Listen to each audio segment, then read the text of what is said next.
기후변화 문제가 전통적인 그 학문에는 아니기 때문에 일반 학생들은 잘 접하지 못합니다. 그래서 그러나 이것이 인류의 해결해야 될 문제 중에 하나니까 과학자들이 해결해야 되기 때문에 이런 기회를 통해서 이런 게 있구나 하는 걸 많이 알게 되고, 또 이것이 다학제적인 학문이라 여러 분야의 사람이 나중에 협동을 해서 같이 해결해야 될 문제이기 때문에 그리고 이런 짧은 시간에 어떤 의미에서 성과가 나타날 수 있기 때문에 과학자들이 보람을 많이 느낄 수 있기 때문에 그런 거에 대한 관심을 많이 가졌으면 젊은 학생들이 그런 생각을 하고 있습니다.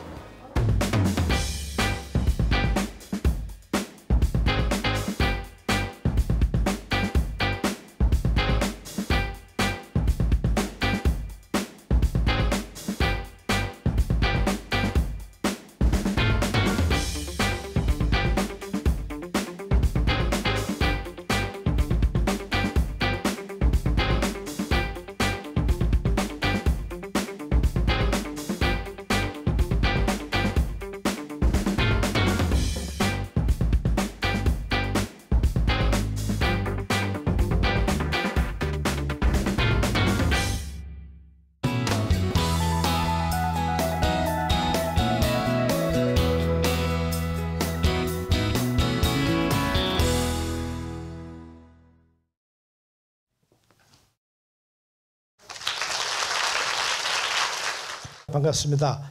저는 이제 광주과학기술원의 총장 김영준입니다. 제가 전공하는 우리 기후변화 쪽의 얘기를 좀 하려고 사실 슬라이드를 준비했습니다. 근데 제가 제목을 인간의 힘으로 기후변화를 막을 수 있을까? 상당히 도전적으로 그렇죠? 썼습니다. 겸손하게 사실은 그렇게 하면 안 되고 겸손하게 인간의 힘으로 기후변화를 좀 슬로우 다운 시킬 수 있지 않을까. 그게 이제 우리의 과학자들이 하는 생각입니다. 저희 생각입니다. 그래서 실제로 막을 수는 없죠. 인간의 힘으로. 그렇죠? 이 기후변화 문제는 올해는 아주 장마도 길었고요. 그렇죠? 기록적으로 폭염이 지속됐습니다. 그래서 그 올 여름에 우리나라 서울의 낮 최고 기온이 홍콩이나 하노이보다 높았던 걸 아세요? 다시 얘기해서 우리나라 이미 열대 지방이 됐습니다. 여름에. 그래서 옛날 같지가 않습니다. 기후가. 그런데 이제 항상 과학자들이나 또는 뭐 정책하는 사람들 또는 그런 사람들 얘기해서 이러한 우리가 최근에 겪고 있는 기후 변화, 자연적 변동이 아닌가 이런 의견도 있습니다. 그러나 그건 소수의 의견이고요. 지금의 결론은 이제 실제로 우리의 인간 활동이 기후 변화를 더 가속화시키고 유발시키고 있다. 그건 맞는 말입니다. 그래서 그거를 대처하기 위해서 지금 여러 정부들이 전 세계적으로 각 나라에서 온실가스 배출을 저감하려고 노력을 하죠. 그런데 그것만 가지고는 효과적일까? 나중 뭐 학생들 배웠을지 모르지만 온실가스는 라이프 타임이 수년에서 100년까지 됩니다. 다시 얘기해서 한번 방출되면 그게 없어질 때까지 수십 년을 기다려야 되거든요. 지금 일어나는 우리 온난화는 이미 옛날에 몇십 년 전에 방출한 CO2 때문에 생기고 있는 겁니다. 그래서 지금 CO2를 줄이는 것만 가지고는 부족하지 않을까. 그렇다면은 대안은 뭔가. 그래서 최근에 선진국을 위주로 해서 공학적인 접근에 대한 얘기가 나옵니다. 그게 이제 지오 엔지니어링이라는 걸 말씀드리는데 또 말씀드리죠. 우리나라에 이거 하는 사람은 아직 아무도 없습니다. 그래서 클라이메트 지오 엔지니어링이라는 그런 컨셉이 이제 생긴 겁니다. 그래서 그에 대해서 제가 좀 소개를 오늘 여러분들이 이제 앞으로 미래에 할 사람들이니까 제가 좀 소개를 하려고 합니다. 우리가 잘 알죠. 에너지, 물, 뭐 기후변화 이런 거는 이제 21세기 인류가 공동으로 해결해야 될 문제가 하나입니다. 거기에 과학기술자들의 역할이 중요한데 이러한 지구환경 기후변화는 수학, 물리, 화학, 생물, 지구과학, 전기, 전산, 기계 다 필요합니다. 이걸 하기 위해서. 그렇죠? 제일 중요한 거는 옛날보다 그 협동하는 그것이 상당히 좀 부족합니다. 그런데 이러한 문제를 다학제적인 문제를 풀려면은 각각 자기 분야에서는 최고의 전문가가 돼야 되고 그 전문가들이 모여서 같이 공동으로 문제를 풀 수 있는 힘이 있어야 그 사회가 발전하고 있습니다. 그래서 그 두 가지 결국 혼자는 다 못해요. 혼자 다 할 수 없으니까 자기 분야는 열심히 자기가 최고의 실력자가 되고 또 하나 갖춰야 될 덕목이 다른 사람과 다른 분야의 사람과 협력할 수 있는 능력, 소통하고 협동하고 이게 제일 중요합니다. 그것이 대학에서 이제 가르쳐야 될 것 같고요. 그래서 환경이라는 건 그게 과학과 공학이 있는데 과학은 당연히 왜라는 질문에서 시작해서 사이언스, 기초과학 쪽으로 생각을 하는 겁니다.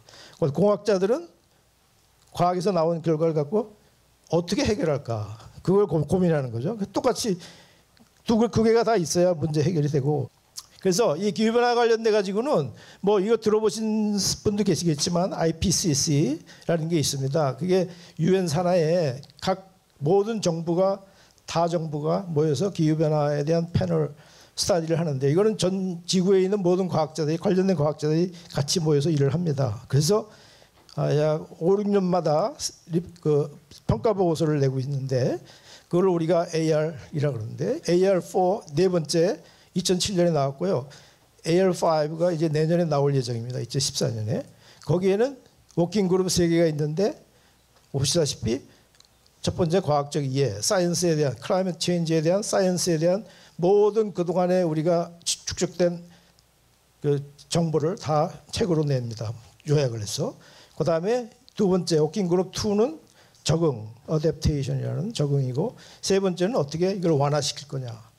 근데 아직도 상당히 소극적이죠. 적응하고 기후변화가 생기는데 어떻게 인류가 그걸 적응해 나갈 건가, 또는 어떻게 완화시킬 건가, 이렇게 얘기합니다. 그래서 우리가 온실기체에 의해서 지구 온도가 계속 올라갈 거다, 이게 예측하고 있잖아요.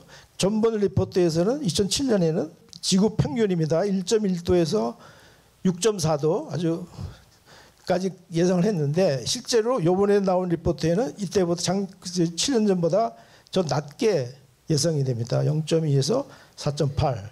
이건 좋은 소식인데, 그러나 해수면 상승은 지금 18에서 59cm에서 최근에 91cm까지 더 심화될 거다, 그런 예상을 지금. 이거는 여러 가지 관측, 전 세계적인 관측 자료 플러스 그다음에 모델링을 합니다. 우리가 기후변화 모델, 컴퓨터 모델을 돌리는데, 여러분들 컴퓨터 모델 돌리는 것 중에 굉장히 어려운 문제. 그러니까 우리는 인류가 처음에 슈퍼컴퓨터를 만들어 가지고서 슈퍼컴퓨터를 어디다 썼냐 하면, 첫 번째 쓴 데가 미국 대기과학연구소에서 이 기후변화 모델을 돌리는 데 썼습니다. 그만큼 기후변화 모델이라는 게 복잡합니다. 복잡하고 큰 컴퓨터가 필요한데, 요즘은 이제 컴퓨터가 더 발달이 돼서 훨씬 더 복잡한 계산을 하는데, 그 결과 이렇게 나왔는데, 이제 언론에서는 당연히 가장 나쁜 시나리오 91.4cm의 해수면이 올라갔을 때 뭐 여의도가 잠긴다, 이렇게 타이틀을 뽑았지만, 실제로는 그거는 이제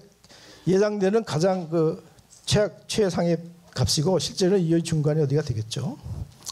온난화가 온실기체에 의해서 생긴다는 건 다 아시죠, 그렇죠? 대표적인 게 CO2고, 그럼 CO2는 대기 중에 CO2 농도는 어디서 재고 있냐면, 제일 오래된 기록을 갖고 있는 게 그 하와이 마나루아라는 그 3,400m 화산 꼭대기에 미국 해양대기청에 관측소가 있습니다. 거기에서부터 지속적으로 1955년부터 CO2 농도를 재고 있습니다. 이거는 그 3,500m 높은 곳에서 하와이 아주 떨어진 곳이기 때문에 배경 농도입니다. 산업체가 없는. 근데 그것이 결국 최근에 와서 다 아시다시피 급격하게 CO2 농도가 늘어나고 있고, 드디어 올해 400ppm을 도달했습니다. 그 매년 이 해양대기청에서 그 기후에 대한 보고서를, 현황 보고서를 내고 있는데, 거기에 그 요약해서 말씀드리면, 아까도 그 뉴욕타임스 기사에도 나왔지만, 그 북극 지방의 아이스가, 북극에 있는 얼음이 계속 기록적으로 빨리 녹고 있습니다. 그다음에 그래서 씨레벨이 기록적으로 올라가고 있다. 그리고 온도는 계속 올라가고 있고. 근데 어느 정도로 기록적이냐 하면은, 여기가 이게 북극에 얼음이 이렇게 있는데, 지금 2007년에 이만큼 줄었죠. 근데 지금 작년에 이게 지금 빨간색이 그 여름에 9월 달에 북극의 얼음의 양입니다. 근데 보시면은 작년에 기록적으로 줄어서 계속 줄기 시작해서 여기까지 내려와 있죠. 그래서 온도가 우리가 예측했던 것만큼은 빨리 안 올라가고 있는데, 그에 대한 설명을 제가 또 하겠습니다. 근데 그러나 문제는 북극 지방이 그 중위도 지방보다 온도 상승이 훨씬 빠릅니다. 그래서 이 해빙이 가속화되면은 이렇게 되면 이제 문제가 생겨요. 뭐 영화 투모로우라는 영화 보셨는지 모르지만, 만약에 이게 이 북극에 있는 얼음이 다 녹으면 이거는 민물이거든요. 이것이 바닷물에 섞이면 염도 변화가 일어나서 전체적인 해수 그 영향을 줘서 갑자기 빙하기가 올 수 있습니다. 온도가 낮아지고. 그럼 왜 지금까지 우리가 그 온실가스 기체 농도를 재고 있으니까 그거를 다 모델에 넣어가지고서 대기 온도를 앞으로 예측을 하는데 왜 실제 우리가 예측하는 것보다 실제 관측된 대기 온도는 빨리 안 올라가고 있느냐?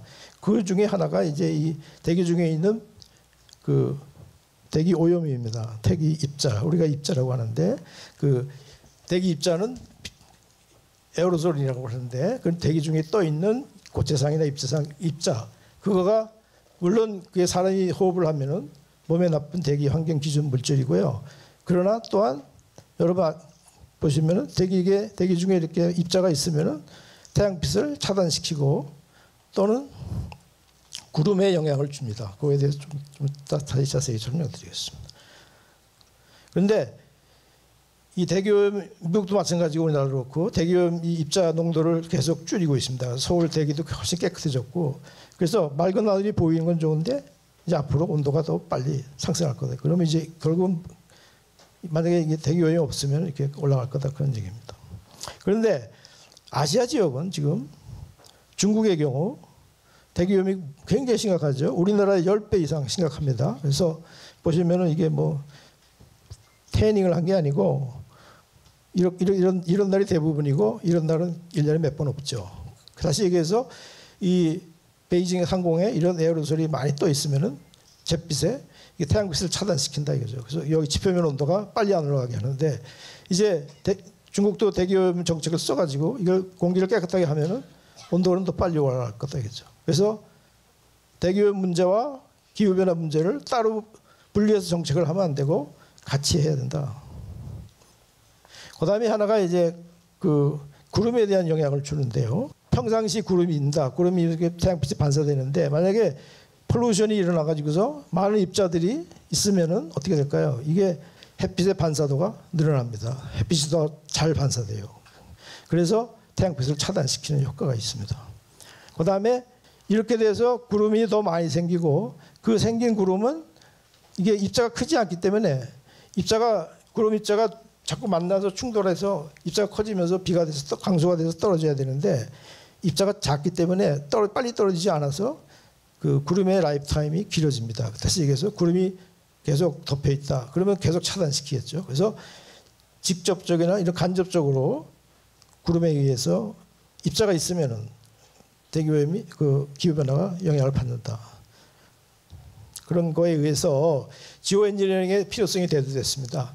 그래서 실제 결론은 뭐 내년에 발표될 AR5에서도 나오겠지만 인위적인 기후 변화는 실제로 일어나고 있으며 가속화되고 있다. 내년에 나올 AR5의 95%의 신뢰성을 가지고 사람의 활동이 기후 변화를 일으킨다 이렇게 발표될 겁니다.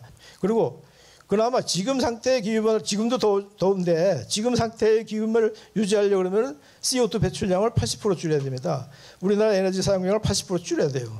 그래서 온실기체 감축을 항상 현재 레벨보다 뭐 1990년 수준으로 낮춘다 이런 협상을 하고 있는데 이게 협상이 쉽지가 않죠. 왜냐하면은 중국이나 인도 같은 개발도상국은 앞으로도 계속 더 에너지를 써야 돼요.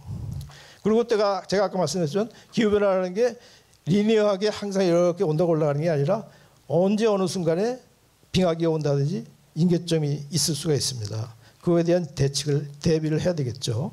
그래서 이렇게 피할 수 없는 기후변화에 수동적으로 우리가 어댑테이션 할 건가 그게 아니라 적극적으로 한번 시도를 해야 되는 게 아닌가. 시도를 안 하더라도 시도할 수 있는 기술 개발을 해야 되는 게 아닌가. 그것이 이제 지오 엔지니어링의 그 목적입니다. 그래서 실제로는 우리가 뭐 언론에서도 봤겠지만 인간이 기후를 사실 바꾸려고 노력을 했죠. 옛날에는 이렇게 기후제도 지냈고 비가 안 오면 또는 그 인공 강우를 합니다. 이거는 이제 여기 그림이 있지만 구름이 있을 때 인위적인 입자를 뿌려주면은 이것이 구름 발달을 활발하게 해서 비가 오게 하는 게 이제 비행기를 뿌리는 거예요. 우리나라도 지금 이걸 기상청에서 하고 있습니다. 그 중국은 굉장히 개발돼 있어갖고 해외 수출까지 하고 있고요. 이 클라우드 인공 강우 기술을. 그래서 지구온난화의 한 방법으로 우리가 공학적인 방법을 하는 게 지오 엔지니어링인데 그중에 크게 두 가지 방법을 생각합니다. 하나는 카본 다이옥사이드 자체를 빨리 대기 중에서 없애버리는 방법, 그런 기술을 개발하자는 거하고, 또는 그게 안 되면은 태양에 들어오는 태양빛을 차단시켜서 덜 들어오게. 그러니까 뭐 집이 더우면은 창문에 커튼을 하든지 그런 식으로. 그래서 그게 두 가지 방법입니다. 대표적인 프로젝트가 영국에서 그 성층권에다가 입자를 분사시키는 그런 프로젝트를 시작하고 있습니다. 기후공학의 첫 번째 필드 프로그램인데요. 그래서 뭐 이거는 너무 하여간 그 두 가지 얘기. 그래서 그 대표적인 게 그 스파이스라는 프로젝트인데, 스파이스라는 거는 우리가 이렇게 벌룬에다가 해가지고 1km, 2km 위에서 입자를 계속 흘려가지고 입자를 띄워가지고 여기 떠 있게. 성층권에 올라가면은 이것이 계속 지구를 돌면서 그 제트기를 타고 빨리 떨어지지 않습니다. 라이프타임의 키입니다. 근데 이러한 실험을 이미 자연이 한 적이 있는데 1991년에 필리핀에 피나투보 화산이 터졌습니다. 그래서 엄청난 양의 화산재와 여기 SO2 이산화황 가스가 나왔는데 그것이 성층권까지 올라갔기 때문에 굉장히 폭발력이 세가지고 그것이 지구를 계속 돌았습니다. 몇 년 동안. 그래서 그 후에 지구 온도를 보시면은 그 91년 피나투보 터진 후에 온도가 내려간 것을 알 수가 있습니다. 그리고 또 한 가지 방법은 이제 그 적도 같은 그 적도 위치에다가 이러한 그 입자를 발생시키는 장치를 해가지고 이 구름 핵을 자꾸 만들어서 구름을 그 만들자. 그러니까 그 다른 인위적인 활동이 없는 완전히 리모트 오션에서 구름이 생기는 거는 그 태양에서 나오는 그 SO2 가스의 산화에 의해서 생기는 겁니다. 여기 어떤 그림은 이렇게 써 있죠. 그래서 우리가 기후를 안 변하면 우리가 사람이 만약에 기후가 천천히 변화한다면 사람도 그에 맞춰서 진화할 수가 있어요. 사람이 변할 수도 있다. 그래서 어떤 긴급 사태를 대비해서 지오 엔지니어링 기술 개발이 요구되고 있고요. 그러나 각 여러 가지 이제 제한된 기술에 대해서 실현 가능성, 비용, 편익, 부작용에 대한 연구가 선행되어야 합니다. 그리고 또한 지금까지 생각 안 된 전혀 새로운 문제 해결의 기술 개발에 그런 기회가 열려 있습니다. 여러분들이 할 수 있는 앞으로. 그러나 이제 실제 사용은 기술은 개발하되 실제 사용은 아마 신중하게 모든 투명하게 결정돼야 할 거라고 생각합니다. 네, 이상 발표를 마치겠습니다.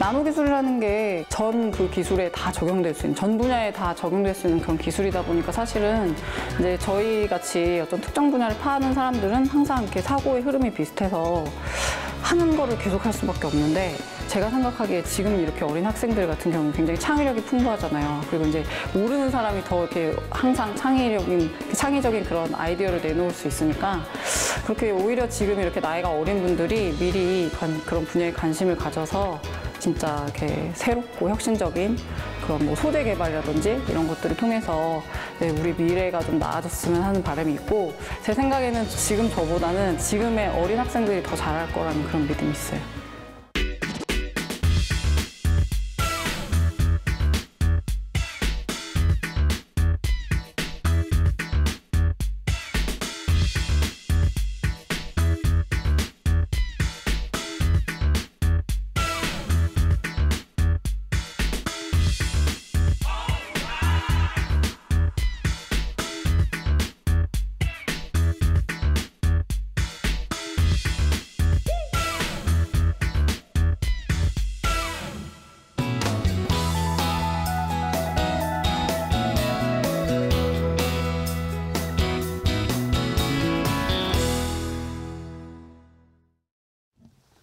네, 안녕하세요. 방금 소개받은 구혜영입니다.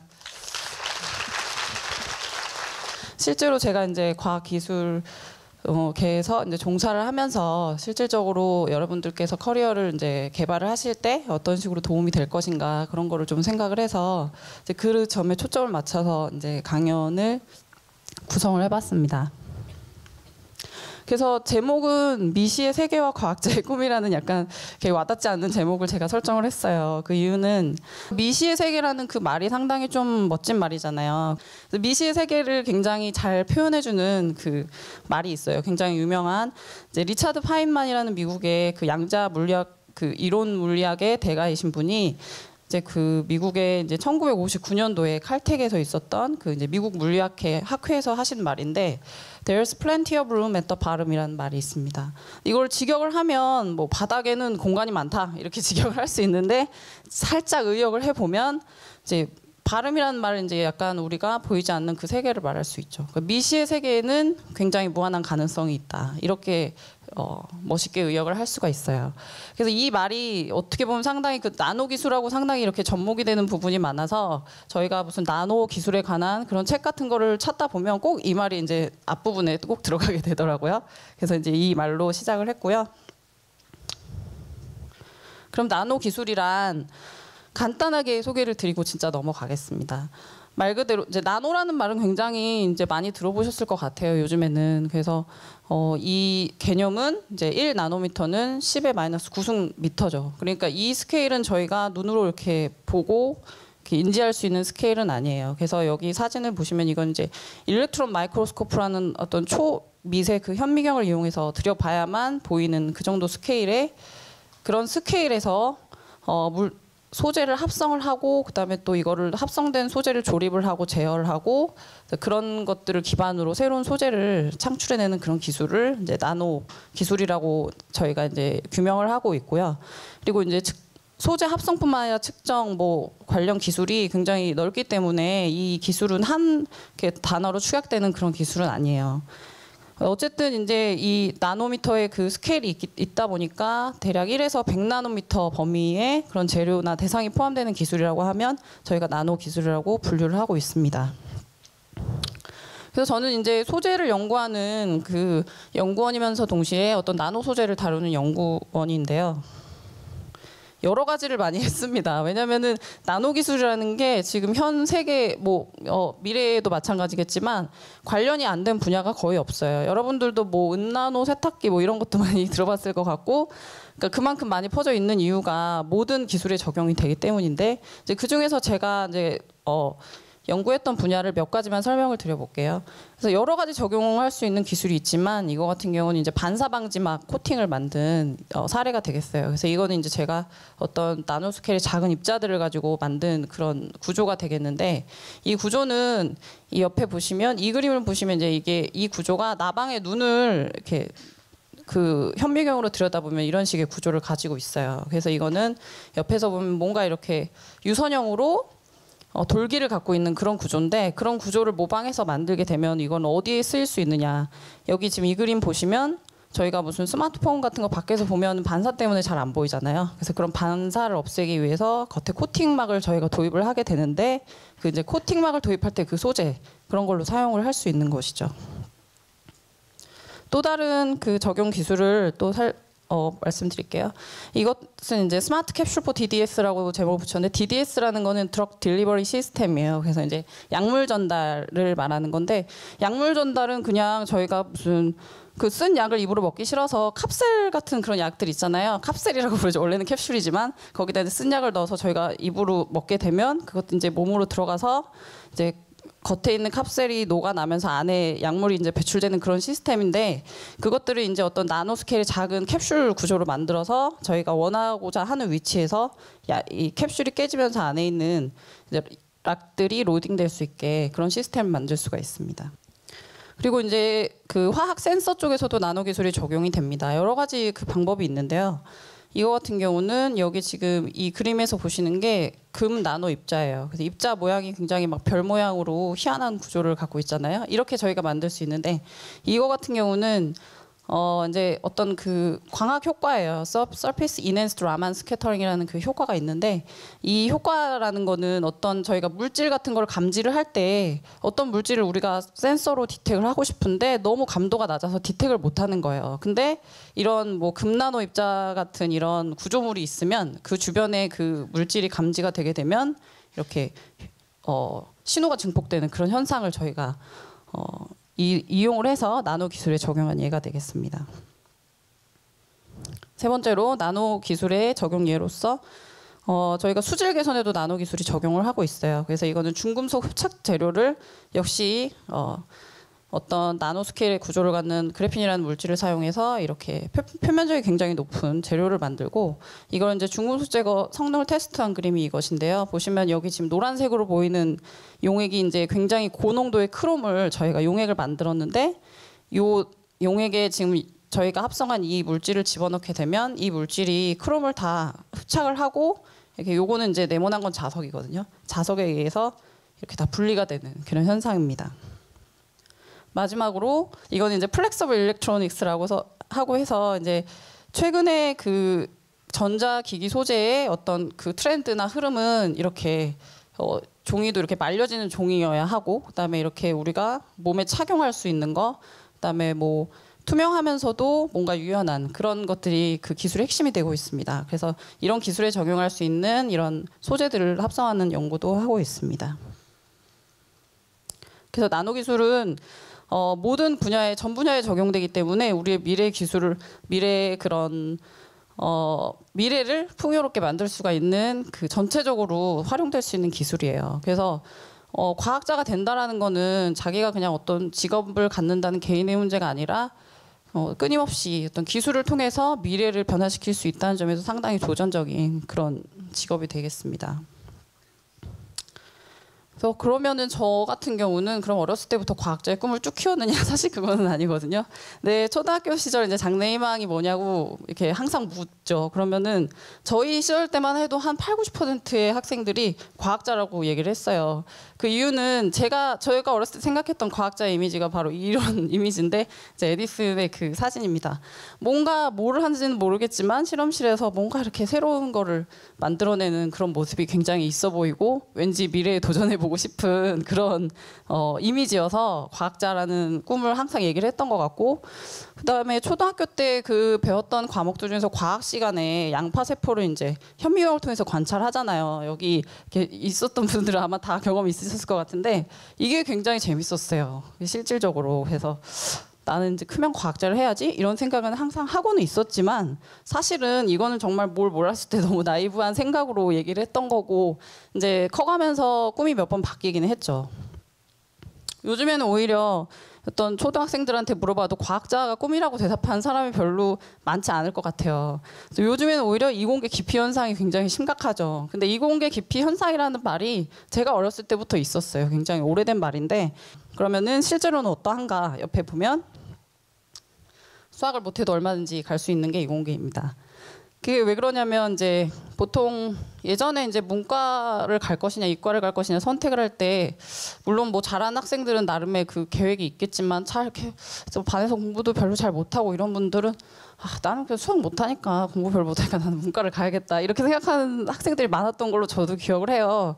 저 같은 경우도 제가 수학을 잘해서 이과를 온 게 아니라 저는 국어를 되게 못했어요. 그래서 국어를 하기가 싫어서 저는 이과를 온 케이스이기 때문에 이런 오해가 있을 수 있을 거라고 생각이 들어요. 근데 수학을 못해도 얼마든지 갈 수 있다. 당연히 갈 수 있고요. 그다음에 대학교 때 이제 뭐 이공계로 진학을 하면 고등학교 수학 이상 더 어려운 걸 배운다.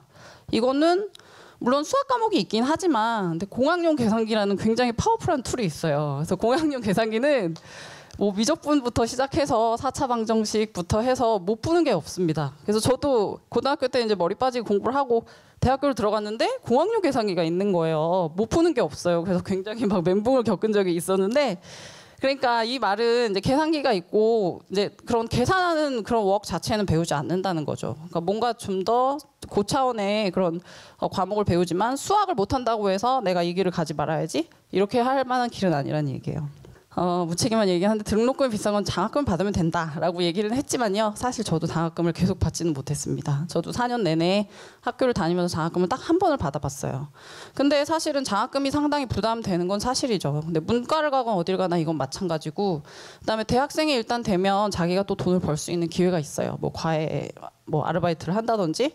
그래서 이런 것들은 뭐 우리가 다 해낼 수 있는 부분이죠. 그리고 아까 말씀드렸다시피 전공을 불문하고 대학을 일단 들어갔으면 4년 내내 대학 공부를 열심히 해야 합니다. 사실 이 생각이 없이 그냥 들어가면은 시간과 돈 낭비죠. 그럼 가지를 말아야 돼요. 그러니까 이거는 다 적용되는 거고, 의대나 치대, 한의대를 학부 졸업한 학생들이라고 해서 바로 의사나 치과 의사가 되느냐? 그건 아니에요. 전문가 과정을 거치고 어떤 자격 시험을 통과하고 그래야지만이 이런 이제 전문직이 되는 건데, 이거 이공계도 마찬가지로 저희도 전문가 과정이 다 있습니다. 과마다. 그래서 전문가 과정을 거치면 사회에서 남부럽지 않게 인정을 받을 수 있습니다. 그래서 괜찮을 것 같죠. 그래서 제가 추천을 드리고요. 그러면 이제 저의 경험은 어떤 그 생각의 흐름으로 여기까지 왔느냐 한번 말씀드려 볼게요. 대학에 진학할 때 또 이제 그 어떤 인생의 그 진로를 결정하는 시점이죠. 제가 원하고자 하는 그 과도 있었고 학교도 있었지만 사실 거긴 진학을 못하고, 그러면은 이제 나는 공대를 가야겠다 생각을 했는데, 그 당시에 저희가 이제 좀 각광받았던 과가 공대에서 이제 컴퓨터공학과나 건축공학과 같은 과가 굉장히 각광을 받았어요. 근데 좀 왠지 그건 아닌 것 같고, 사실 잘 이때는 이 진로에 대해서 잘 모르고 결정을 했던 것 같아요. 그때만 해도 고등학생들이 어떤 대학교에 대한 과에 대한 그런 정보를 얻는 그런 소스가 없었거든요. 지금은 인터넷이 워낙에 발달이 되어 있지만. 그래서 내가 화학은 그래도 좋아했으니까 그럼 화학공학을 가자. 그래서 화학공학에 들어가고 나서 보니까 화학공학과에서는 화학을 별로 안 배우더라고요. 오히려 수학, 물리 쪽이 많이 배우는데, 근데 다행히도 들어가서 공부를 했는데 공부가 좀 어렵긴 했지만 굉장히 재밌다고 느꼈어요. 그래서 4년 내내 뭐 별 불만 없이 이제 다녔습니다. 그리고 이제 대학에서 석사 진학을 할 때는 사실은 굉장히 중요한 인생의 그 진로의 시기임에도 불구하고 사실 이때 저 같은 경우는 고민을 별로 안 했어요. 왜냐면 사실은 대학교 4년 공부를 했는데 뭔가 좀 부족하다는 느낌은 들었지만 내가 뭘 해야 될지 사실 모르겠는 거예요. 그래서 고민하고 있는 차에 친구들이 석사 그 시험을 보러 가겠다. 그때 이제 광주과학기술원에 친구들이 시험을 보러 간다고 했어요. 그래서 사실은 저 그때만 해도 광주과학기술원이라는 학교가 이제 역사가 짧다 보니까 몰랐던 거예요. 그런 학교가 있는지. 포항공대나 카이스트는 들어봤지만, 그래서 그래 그럼 나도 같이 시험 한번 볼까? 그래서 이제 시험을 보러 갔습니다. 가서 시험을 봤는데 그때 영어 시험을 봤던 것 같아요. 근데 시험 점수가 상당히 잘 나왔어요. 그래서 어떻게 이제 우여곡절 끝에 석사를 진학을 하게 되고, 이제 석사 기간 동안은 상당히 열심히 했죠. 왜냐하면 이제 학교 분위기 자체가 연구 중심 대학이다 보니까 굉장히 연구에 대한 그 과열된 분위기가 있어요. 그래서 열심히 했고, 박사 진학할 때 물론 고민이 있었고, 이때 취업을 할 것인가 말 것인가에 대한 고민도 굉장히 많았지만 결국 저는 박사를 진학을 했습니다. 사실은 이때가 굉장히 아쉬운 시점이라고 볼 수 있는데, 석사 진학했을 때 제 동기들이 저를 포함해서 여자 동기들이 6명이 있었거든요. 근데 저 빼고 나머지 5명은 모두 취업을 했어요. 다 이제 좋은 대기업에 취업을 했으나, 근데 지금 그렇게 취업을 했던 그 친구들이 지금 다 제각기 다른 길을 가고 있거든요. 계속 그 직장에서 다니고 있는 게 아니라. 그러니까 뭔가 좀 아쉬울 때죠. 그래서 이때 고민은 많았죠. 왜냐하면 박사를 진학하면 최소 4년이라는 시간을 보내야 되는데, 그래서 고민을 했지만 최종적으로 선택에 제가 잘했다고 이제 느껴지는 거죠. 지금에 와서는. 어쨌든 박사를 진학을 했고, 박사 기간 동안에는 열심히 했어요.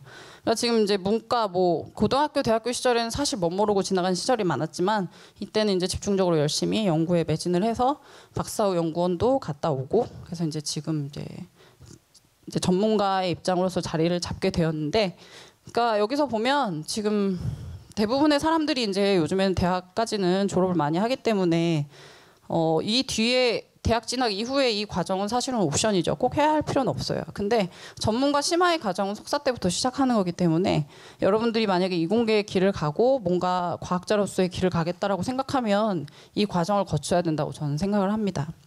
그리고 꼭 이공계나 뭐 그런 뿐만이 아니라 어떤 분야를 전공하든지 간에 전문성을 키우면 경쟁력이 생기고, 이제 뭐 취업난이라든지 이런 걱정에서 자기가 탈피를 할 수 있게 되죠.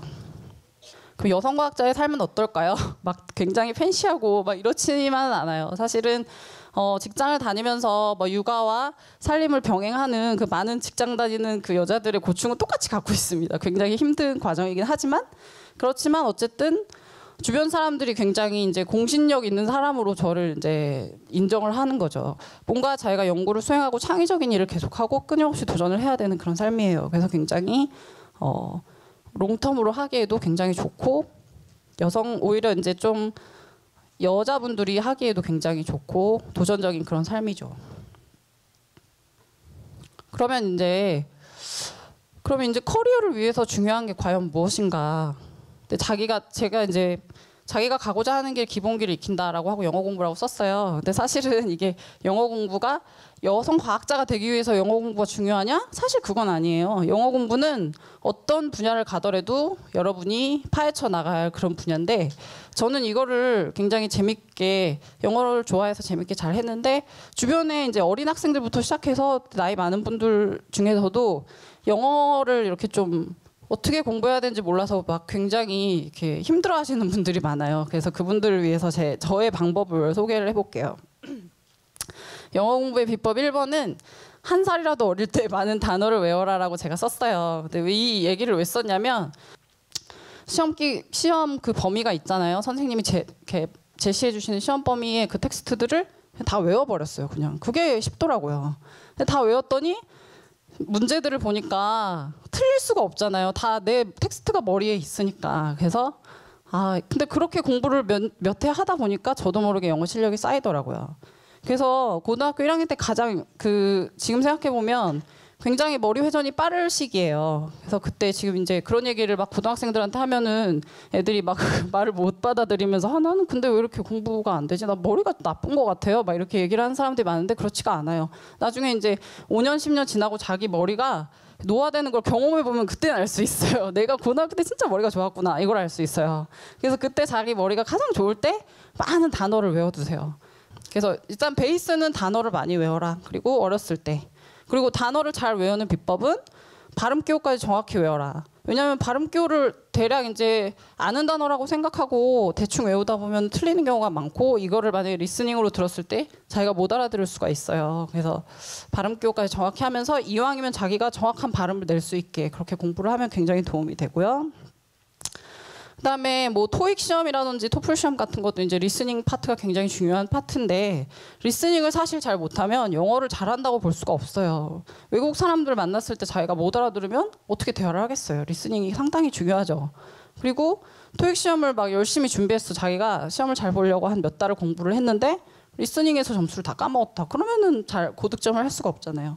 그래서 리스닝 비법은 여기서는 제가 팝송을 많이 듣고 가사를 따라 적어봐라 이렇게 적어봤는데 사실 이거는 공부가 아니었어요. 그냥 평소에 이렇게 영어를 들을 수 있는 기회를 자기가 마련하는 거예요. 근데 그게 가능한 이유가 자기가 진짜 그냥 영어는 항상 못 들었고 막 이렇게 무슨 얘기하는지 하나도 못 듣는 그런 상태인 사람이었는데 예를 들어서 뭐 자기가 일이 있어서 미국에 갔다. 그래서 미국에서 1년, 2년 지냈다. 그러다 보면 한 2년 정도 지나면 귀가 뚫리는 시기가 온다고 하더라고요. 주변 지인들 말씀들이.